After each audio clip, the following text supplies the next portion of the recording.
नमस्कार दर्शक बंधु मु शिव प्रसाद टेच इन ओडिया चैनल को आपण मानक स्वागत। कौन रही आज पाणीपाग खबर आसन से विषय जानिबा।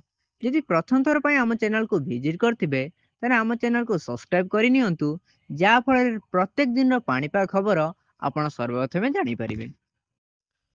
ओडिशा को भीषण भाव में भिजाइब डबल लघुचाप।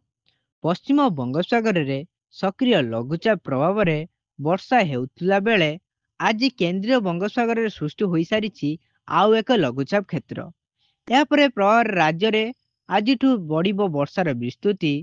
3 दिन जाए राज्य रे बढ़िबो वर्षार विस्तृति, किंतु दक्षिण ओडिशा रे प्रबल वर्षा नेई ऑरेंज अलर्ट जारी करिछि पाणीपाग विभाग। किछि जिल्ला रे बिजुली घड़घड़ी सह वर्षार संभावना रहिछि। भीषण वर्षा नहीं आज मालकानगिरी जिला को जारी हुई ऑरेंज वार्निंग। सेहीपरि प्रबल वर्षा नहीं गजपति, रायगड़ा, नवरंगपुर और कोरापुट जिला को पाणीपाग विभाग देछि येलो सतर्कता। यही सबु जिलार गोटे दुईटी स्थान 7 रु 11 सेंटीमीटर जाए वर्षार संभावना रही। बाकी 25 जिले में बिजुली घड़घड़ी सह वर्षा पवन होइपारे। किछि जिले में पवनर बेग घंटा प्रति 30 रु 40 किलोमीटर और केतेक स्थान में 40 रु 50 किलोमीटर रही पारे। आसंता काली अधिक वर्षा हेबा नेई सूचना करिछि आंचलिक पाणीपाग विज्ञान केंद्र।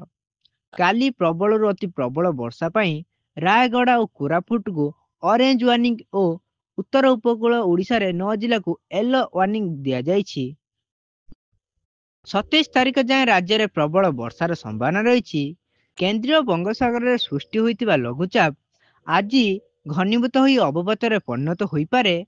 यह 27 सुद्धा दक्षिण ओडिशा और उत्तर आंध्र अतिक्रम करिब, जहाँ सूचना मिली आंचलिक पाणीपाग विज्ञान केंद्र पाखरु।